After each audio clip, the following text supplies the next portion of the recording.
Hello दोस्तों, स्वागत है जावा ट्यूटोरियल के इस नए वीडियो में। आज की वीडियो में हम लोग अपने नॉलेज को और बेहतर करने की कोशिश करेंगे। लास्ट क्लास में आपने देखा था कि कैसे हम क्लास का इस्तेमाल करते हैं, ऑब्जेक्ट कैसे क्रिएट करते हैं और फिर ऑब्जेक्ट के ज़रिए हम लोग जो क्लास के मेथड हैं उसका हम लोग यूज कैसे कर सकते हैं। ये लास्ट क्लास में आपने देखा था कि हमने एक क्लास बनाया था रेक्टेंगल नाम का, जिसके अंदर हमने 3 variable length, breadth and area के लिए कैलकुलेट किए थे। एरिया नाम का एक मेथड बनाया था और जो हमारा बेस क्लास है वो है कैलकुलेट एरिया। इसके अंदर हमने पहले एक ऑब्जेक्ट क्रिएट किया था रेक्टेंगल क्लास का। इस जो रेक्टेंगल क्लास आप देख रहे हो इसका ऑब्जेक्ट हमने R1 के नाम से क्रिएट किया था। कोड था इसका rectangle R1 equal to new operator का इस्तेमाल करके फिर रेक्टेंगल क्लास का हम ऑब्जेक्ट बनाते हैं। इसके लिए सबसे पहले हमने क्या किया था, अगर आपको ध्यान हो तो हमने जो है पहले इंटर लेंथ और इंटर ब्रेड्थ, हमने लेंथ और ब्रेड्थ यूजर से इनपुट कराई। इसको हमने डबल में कन्वर्ट कर लिया पार्स डबल कमांड से, और उसके बाद फिर हमने एरिया की वैल्यू को कैलकुलेट किया। अब यहाँ पर अगर आप देख रहे होगे तो एरिया का जो आउटपुट है हम यहीं पर दिखा रहे हैं, लेकिन क्या हो अगर हम एरिया का आउटपुट जो है वो क्लास के अंदर ना दिखाना चाहें बल्कि मेन क्लास के अंदर, जो हमारा बेस क्लास है कैलकुलेट एरिया, इसके अंदर हम दिखाना चाहें, है ना। यानी कि आप जो क्लास डिफाइन की हो उसके अंदर जो मेथड है, मेथड के अंदर जो आउटपुट हमारा निकल रहा है उसको हम वहाँ ना आउटपुट लेकर के उस आउटपुट का इस्तेमाल कहीं और करना चाहते हैं, तो उसके लिए हमें क्या करना होगा, हमें एरिया को रिटर्न करना होगा ताकि वो कैलकुलेट होने के बाद नीचे कहीं प्रिंट हो जाए। तो इसके लिए हम लोग एक काम करते हैं, नीचे हम लोग सबसे पहले हमें एक एरिया कैलकुलेट करना है। तो यहाँ पर मैं एक और वेरिएबल ले रहा हूँ AR1 नाम से, ओके। और उसके बाद हमने यहाँ पर क्या किया, AR1 equal to R1 dot area, ताकि जब R1 कैलकुलेट हो एरिया R1 के ज़रिए, R1 ऑब्जेक्ट के ज़रिए जब एरिया कॉल हो तो जो रिजल्ट आया एरिया वो वापस यहाँ पर लौटे। तो इसके लिए हम लोग क्या करेंगे, अभी फ़िलहाल इसको हम लोग यहाँ से हटा देते हैं, इसकी अभी ज़रूरत नहीं है। तो यहाँ पर हम लोग लिखना चाहते हैं रिटर्न AR। अब ध्यान रखना कि अगर हम रिटर्न कर रहे हैं और यहाँ वॉइड फंक्शन है तो ये रिटर्न तो कर नहीं पाएगा, तो हमें इस वॉइड को यहाँ से हटाना पड़ेगा और इसकी जगह पर लिखना पड़ेगा डबल। अब आपको एक चीज़ का ध्यान रखना है कि जो मेथड का रिटर्न टाइप होगा वो वही होगा जो जिस चीज़ को आप रिटर्न कर रहे हो। AR जो है हमारा ये डबल टाइप का है तो पूरा मेथड का रिटर्न टाइप भी डबल हो जाएगा। इससे क्या हुआ, अब हमने AR की वैल्यू को रिटर्न कर लिया। तो ध्यान रखें यहाँ पर हम फंक्शन कॉल हो रहा है, इस जगह जो है R1 डॉट एरिया करके हम फंक्शन में जाते हैं, फिर फंक्शन कॉल होने के बाद जो रिजल्ट आता है वो लौटता है वापस, और पूरा AR की वैल्यू जो है R1 डॉट एरिया फंक्शन इसकी पूरी इसकी जगह वो ले लेगा, यानी कि AR1 इक्वल टू AR हो जाएगा। इस तरह से आप समझें। तो इस तरह से हमने क्या किया, AR की वैल्यू को रिटर्न करा लिया।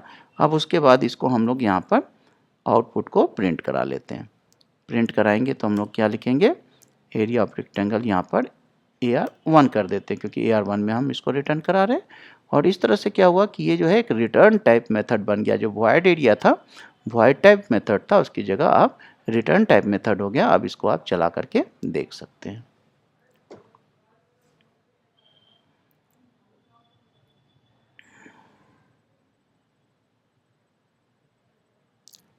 ठीक है, तो हमने लेंथ और ब्रेड्थ दे दिया। अब देखिए यहाँ पर area of rectangle 24 square unit आ गया। तो यहाँ इस प्रोग्राम में हमने ये सीखा कि वॉइड की जगह हम लोग रिटर्न टाइप मेथड कैसे इस्तेमाल कर सकते हैं। ओके, तो वैल्यू जो है, जो आउटपुट हमारा AR था वो रिटर्न हुआ, यहाँ AR1 की वैल्यू बन गया और उसके बाद इसको हमने आउटपुट को यहाँ दिखा दिया। आज की क्लास में अगली जो इम्पोर्टेंट टॉपिक हम करने जा रहे हैं वो है कंस्ट्रक्टर। तो कंस्ट्रक्टर का इस्तेमाल कैसे करते हैं और कंस्ट्रक्टर क्या होता है वो हम समझेंगे।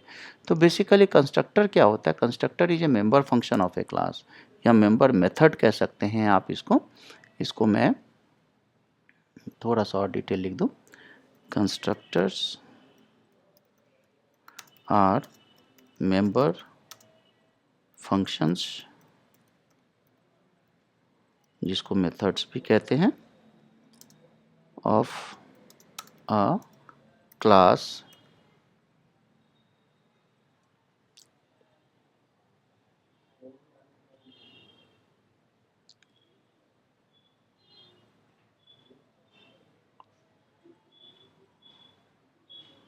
class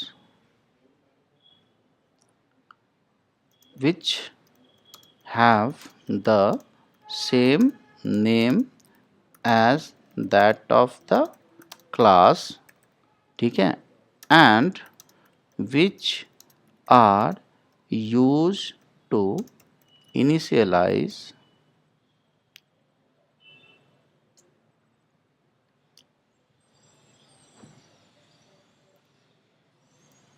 the member variable of the class। ठीक है, एक तो ये they need not to be called upon, उनको कॉल करने की ज़रूरत नहीं पड़ती है। they get automatically called once an object of the class is created। जैसे ही एक ऑब्जेक्ट बनाते हैं ऑटोमेटिकली कंस्ट्रक्टर फंक्शन जो है कॉल हो जाता है। और ये ध्यान रखना है कि जो ये मेथड होता है या कंस्ट्रक्टर जो मेथड होता है उसका नाम वही होता है जो आपका क्लास का नाम होता है, और इसका काम है बस इतना कि मेंबर वेरिएबल जो है क्लास के अंदर उसके वैल्यू को इनिशियलाइज कर देना, और इसको कॉल करने की ज़रूरत नहीं पड़ती। जैसे ही आप कॉल करते हो, जैसे आप ऑब्जेक्ट क्रिएट करते हो ऑटोमेटिकली कॉल्ड हो जाता है। ठीक है, और सबसे ज़रूरी चीज़ ये भी है कि दे haven't एनी रिटर्न टाइप, उसका कोई रिटर्न टाइप नहीं होता। इवन वॉइड, यहाँ तक कि हम वॉइड भी नहीं लिखते उस कंस्ट्रक्टर फंक्शन के आगे। ठीक है ना, तो constructor initializes an object immediately upon creation, it has the same name as the class in which it recharge and is syntactically similar to a method के जैसा ही होता है। Once defined the constructor is automatically called when the object is created before the new operator completes. ध्यान रखना, new operator के complete होने से पहले ही जैसे क्रिएट हो जाता है ऑटोमेटिकली कंस्ट्रक्टर कॉल हो जाता है। Constructor look a little strange because they have no return type, not even void. This is because the implicit return type of a class constructor is the class type itself. तो इसका जो implicit return type class ही होता है, इसलिए इसके आगे कोई void या double int float character कुछ भी नहीं लिखते हैं। It is the constructor job to initialize the internal state of the object so that the code creating an instance will have a fully initialized usable object immediately, है ना। तो जो इसके अंदर हम लोग ऑटोमेटिकली जो है वेरिएबल के वैल्यू को इनिशियलाइज करते हैं और वही वैल्यू ऑब्जेक्ट को मिल जाता है। अब आइए इसको प्रोग्राम के जरिए समझते हैं। तो हम लोग सबसे पहले समझने जा रहे हैं ये, जैसे आप देखें यहाँ रेक्टेंगल नाम का हमने क्लास बनाया जिसके अंदर 3 variable double length, double breadth और डबल एआर हमने डिफाइन की है। अब हमने रेक्टेंगल नाम का ही एक मेथड यूज़ किया है, तो ये मेथड का नाम देखो as it is character by character same match कर रहे हैं। आर का कैपिटल है तो यहाँ भी आर कैपिटल है, बाकी सारी चीज़ें सेम है। तो इसको हम लोग कंस्ट्रक्टर फंक्शन या कंस्ट्रक्टर मेथड कहेंगे। इसके अंदर हम क्या कर सकते हैं, जो वेरिएबल में डिफाइन किया उसकी स्टार्टिंग वैल्यू हम दे सकते हैं, इसको इनिशियलाइज कर सकते हैं। और एक और मेथड हमने बनाया एरिया नाम का, जिसके अंदर एक्चुअली हम एरिया कैलकुलेट कर रहे हैं। अब होगा क्या, जैसे ही हम लोग यहाँ बेस क्लास हमने कैलकुलेट एरिया का बनाया है और उसके बाद जैसे हम इसका ऑब्जेक्ट क्रिएट करेंगे रेक्टेंगल R1, रेक्टेंगल क्या है क्लास, R1 क्या है ऑब्जेक्ट, जैसे हम क्रिएट करेंगे ऑटोमेटिकली लेंथ और ब्रेड्थ की स्टार्टिंग वैल्यू 10 और 20 सेट हो जाएगी। और जैसे ही आप इस मेथड को एरिया मेथड को R1 के जरिए कॉल करोगे तो ऑटोमेटिकली लेंथ की वैल्यू 10 और ब्रेड्थ की वैल्यू 20, 10 × 20 200, तो area of rectangle 200 square unit दिखा देगा। इसको रन करके हम लोग देखते हैं।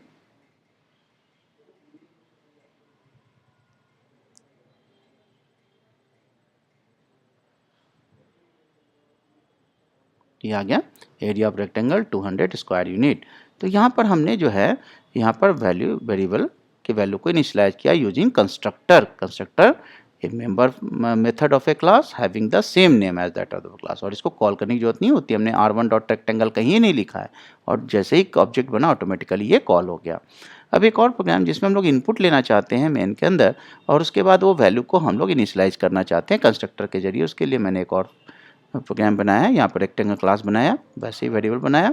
बस यहाँ फ़र्क ये है कि यहाँ पर जो वैल्यू इनिशियलाइज नहीं किया 10 20 जैसे पिछले प्रोग्राम में किया था, बल्कि यहाँ पर जो है मेथड को इसके आर्गुमेंट के ज़रिए वैल्यू आ रहा है। तो यहाँ पर ध्यान तो हमने क्या किया है, यहाँ थ्रोजाइविक एक्सप्रेशन का इस्तेमाल किया है क्योंकि मुझे इनपुट लेना है। तो मैं इंटर लेंथ str1 में br डॉट रीड लाइन से और inter bread str2 br dot read line से हमने लेंथ और ब्रेड इनपुट ले लिया, इसको डबल के जरिए कन्वर्ट भी कर लिया एल और बी में।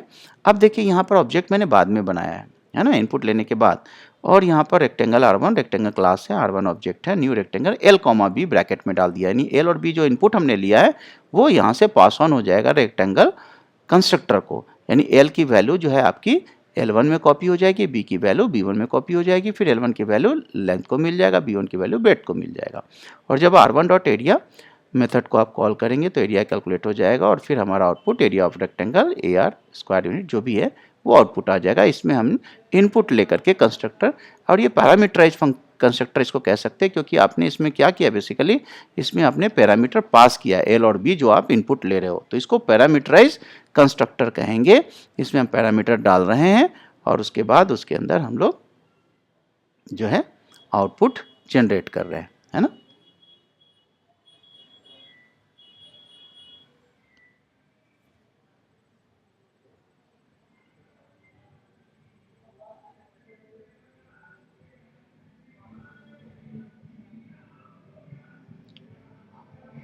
तो ये आ गया।